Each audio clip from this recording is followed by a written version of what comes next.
नमस्कार, मैं हूं आपके साथ प्रदीप आजाद और खास बात में आपका स्वागत है। दोस्तों, आज एक बार फिर बात होगी अलवर में मूक बधिर बच्ची के साथ हुए पूरे घटनाक्रम की, जहां पर लगभग 11 दिन गुजरने के बाद भी पुलिस अभी इस मुकाम तक नहीं पहुंच पाई है कि आखिर बच्ची के साथ हुआ क्या है। क्या कोई रेप हुआ है, एक्सीडेंट हुआ है या कोई दूसरी घटना। और हालात ये बन चुके हैं कि अब अलवर के लोगों को भी इस पूरे घटनाक्रम के बाद सड़कों पर उतरना पड़ा है। कल शाम कैंडल मार्च किया गया। आज भी लोगों ने घटना के विरोध में काले झंडे लेकर उन्होंने सड़कों पर उतरे। दरअसल तमाम जिस तरीके से अलवर के लोगों में भी एक गुस्सा बरपा हुआ है इस पूरे घटनाक्रम को लेकर, वहां की पुलिस को लेकर, आज तमाम इसी मुद्दे पर बातचीत के लिए मेरे साथ मौजूद हैं भाजपा के वरिष्ठ नेता ज्ञानदेव आहूजा जी। आहूजा जी, आपका बहुत बहुत स्वागत है हमारे साथ जुड़ने के लिए। धन्यवाद आपको। आहूजा साहब, पूरा जी, देखिए जो मसला है, 11 दिन गुजर चुके हैं लेकिन पुलिस अभी तक किसी निष्कर्ष पर नहीं पहुंच पाई कि आखिर हुआ क्या है। तो क्या मतलब आप किस तरीके से देखते हैं पूरे घटनाक्रम को, चूंकि अलवर आपका एक गृह जिला है, आप बारीकी से पूरी चीजों को जानते हैं। देखिए, अलवर में 11 तरह के अपराध हैं जो देश में नहीं है, पर उन 11 अपराधों पे आज नहीं जाऊंगा।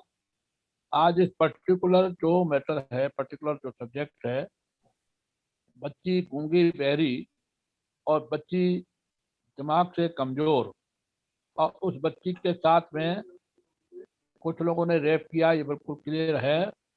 क्योंकि 3 घंटे अलवर में इलाज में लगे और 5.5 घंटे 7 डॉक्टरों ने ऑपरेशन किया और प्राइवेट पार्ट का ऑपरेशन किया। अलवर का प्रशासन झूठ बोला है।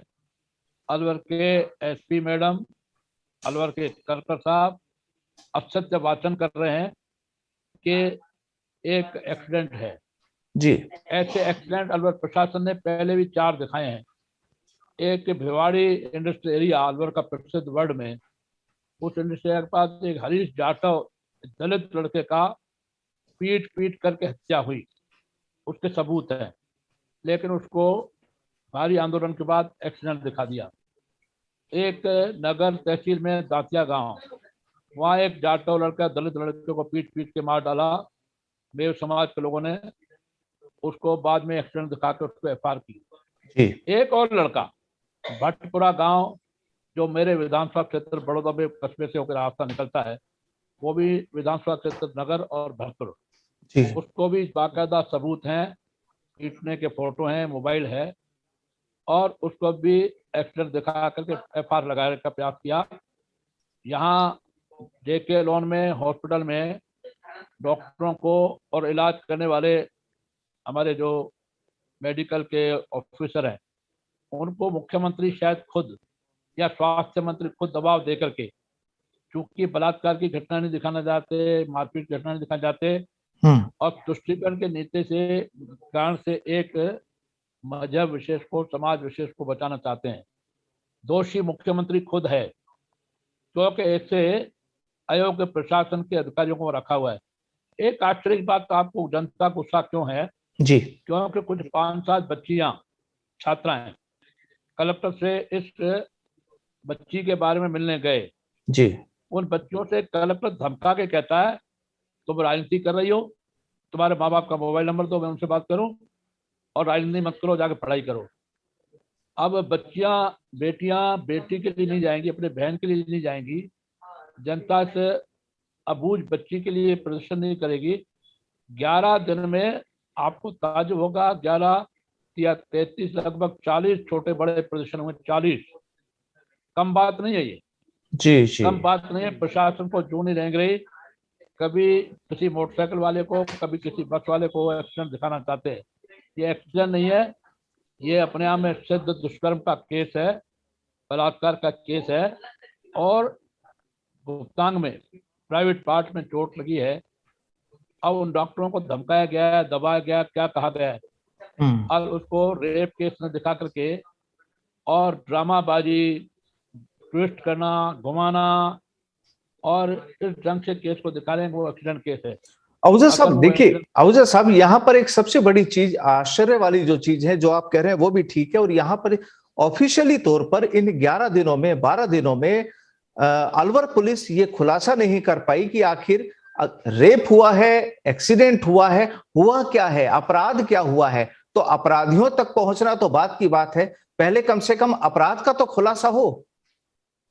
वही मेरा कहना है कि जो पुलिस अपराध क्या हुआ, दुष्कर्म हुआ, एक्सीडेंट हुआ या क्या घटनाक्रम हुआ, ये पता अब तक नहीं लगा पाई है, तो ऐसे पुलिस अधिकारियों को हटा देना चाहिए वहां से, ऐसे प्रशासनिक अधिकारियों को वहां से हटा देना चाहिए। इस बीच में कितने आईपीएस और आईएएस का ट्रांसफर माननीय मुख्यमंत्री जी खुद गृह मंत्री हैं। दिक्कत एक है कि खुद गृह मंत्री हैं, जी अपराध के सरगना तो खुद मुख्यमंत्री श्रीमान अशोक गहलोत साहब हैं, जी माननीय मुख्यमंत्री हैं, और उन अधिकारियों को तो वहां रखा हुआ है। लेकिन बाकी जगह आईपीएस आईएएस, जयपुर तक के कलेक्टर, खुद जोधपुर बीकानेर के कलेक्टर, सीकर झुंझुनू के कलेक्टर बदल गए, एसपी बदल गए। तो अलवर में ऐसा इन एसपी और कलेक्टर साहब से क्या मोह है? गृह मंत्री जी, माननीय मुख्यमंत्री जी, आपको क्या मोह है? और राजस्थान सिर्फ अलवर ही नहीं, राजस्थान तो 33 प्रांत, राजस्थान के अलावा 32 और 33 जिले, सबसे ज्यादा अपराध राजस्थान में हुए हैं, बलात्कार के केस राजस्थान में हुए हैं लगभग 5,500, और 33 जिले देश में, 33 प्रांत देश में, 33 जिले राजस्थान में। अलवर सबसे सरगना हो गया। 7 पहले बलात्कार केस हुए मेवात में, उनके बारे में मैंने आंदोलन किया था, जल्द से जुलूस निकले थे। जी और ये घटना तो बहुत दुर्दांत है, बहुत विभत्स है, बहुत विस्मयकारी है, और बहुत आश्चर्यजनक है कि पुलिस प्रशासन अभी तक ये नहीं तय कर पा रहा है कि ये दुष्कर्म है, हत्या जैसा केस बना है, अटेम्प्ट टू मर्डर, या एक्सीडेंट है। अभी एक्सीडेंट बता करके बाकी जैसे 4 फाइलें बंद की, उसकी तरह इस पे भी एफआईआर देना चाहते हैं, फाइल बंद करना चाहते हैं। यह अपने आप में एक बहुत बड़ा अपराध है। अपराध को छुपाने के लिए अपराध, एक झूठ को बोलने के लिए माननीय बिल्कुल। मुख्यमंत्री जी खुद मुख्यमंत्री हैं, प्रशासन अधिकारी एक झूठ को बोलने के, छुपाने के लिए 10 झूठ बोल रहे हैं। और अब मामले की जांच अब सीबीआई के जांच से कराने की भी पेशकश कर दी है।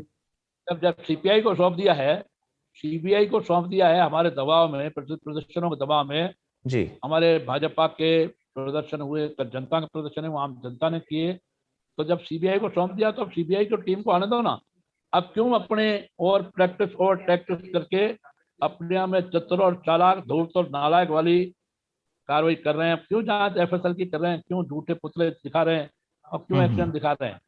यह सब फौरी कार्रवाई, यह सब फर्जी कार्रवाई है, और फर्जी वाड़े के नेता बन गए माननीय मुख्यमंत्री। और अब इसी घटना के विरोध में कल आपके यहाँ कैंडल मार्च भी हुआ है, और क्या करें, बोल चुप रहो दोनों। हाँ, और कल ये भी कहा जा रहा है कि कल अलवर बंद, सर्व समाज की ओर से अलवर बंद का भी आह्वान किया गया है कल। सर्व समाज की ओर से, क्योंकि बेटी जो है वो खालसा है, सिखों की है। जी अब सिख अपने आप में मैदान में आए हैं, दिल्ली की गुरुद्वारा प्रबंधक कमेटी भी आई, अमृतसर के लोग भी आए, और फिर सिर्फ सिख ही नहीं, तो संपूर्ण समाज उद्वेलित है, संपूर्ण समाज आंदोलित है, और संपूर्ण समाज ने तय किया है कि कल कारोबार बंद करना है। आज शाम को मशाल जुलूस निकालना है, जी मोमबत्ती कैंडल जुलूस निकालना है। यह संपूर्ण समाज इसमें शामिल हो गया है। माननीय मुख्यमंत्री जी को अब सीबीआई की जांच है, तो सीबीआई की जांच पर ही छोड़ना चाहिए। फिर क्यों ओवर प्रैक्टिस और झूठा काम कर रहे हैं? तो सर यहाँ पर एक चीज कि मुख्यमंत्री ने ये कहा था कि इस पे पॉलिटिक्स ना हो, लेकिन ठीक है, वो सबके अपने अपने बयान भी सामने आने लगे। पॉलिटिक्स तो तुम्हारे श्रीमान राहुल गांधी कर रहे हैं। पॉलिटिक्स तो श्रीमती प्रियंका गांधी कर रही है कि उत्तर प्रदेश में बनारस में या कहीं एक घटना हुई तो मैं लड़की हूँ और लड़ती हूँ, और आंदोलन किया, प्रदर्शन किया, हंगामा किया, उस परिवार में जाके घुसपैठ की, उनसे संपर्क किया। तुमने पॉलिटिक्स के अलावा किया क्या है? थानागाजी में सरकार बनते, थानागाजी में 5 लड़कों ने रेप किया, बिल्कुल। और श्रीमान राहुल गांधी खुद आ गए।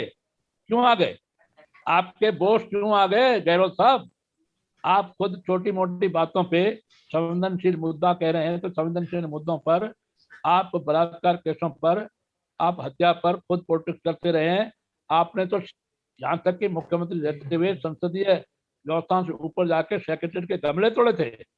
आपने वहां पर सेक्रेटरीट में जाके दंगा किया था, सेक्रेटरीट में जाके गेट तोड़े थे, गमले तोड़े, गेट किए, हंगामा तोड़ा, खुद मुख्यमंत्री महोदय आपके नेतृत्व में। आप किस बात की कह रहे हैं पॉलिटिक्स? चलो हम पॉलिटिक्स वाले पीछे हट जाते हैं, तो भी आप भी पीछे हटो, सीबीआई को जांच करने दो, आप सीबीआई को जांच करने दो। नहीं, लेकिन बड़ा सवाल सर ये भी है ना कि क्या राजस्थान में अच्छे काबिल पुलिस अफसर नहीं है जो मामले की जांच को 5 दिन बाद ही सीबीआई के हवाले करने पड़ा? नहीं, काबिल पुलिस अफसर हैं, मेरा पुलिस पर संदेह नहीं है।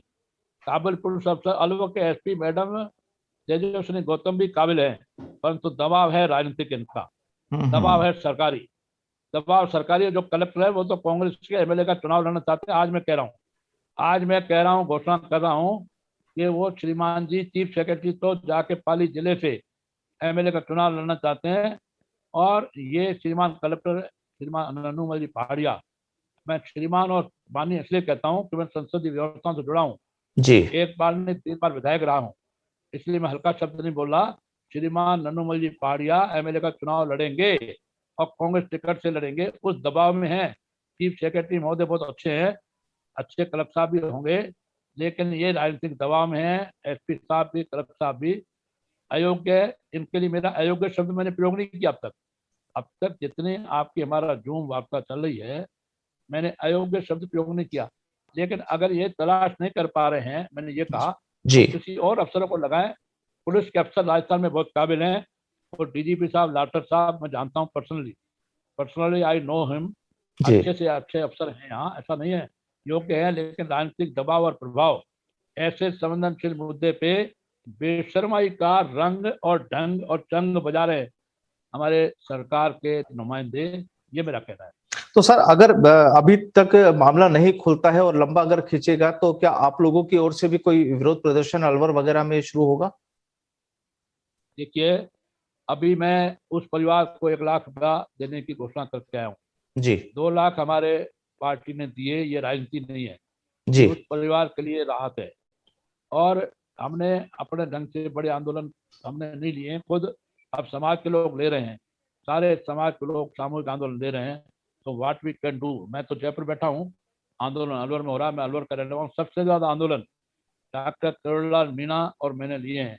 जी, डॉक्टर करुण मीणा कल भी मुख्यमंत्री निवास पे जाके धरने पर बैठे थे, जी, और वो बराबर मैं भी आंदोलनकारी रहा हूँ लगातार, विद्यार्थी नेता रहा, मजदूर नेता रहा, राजनीति में भी।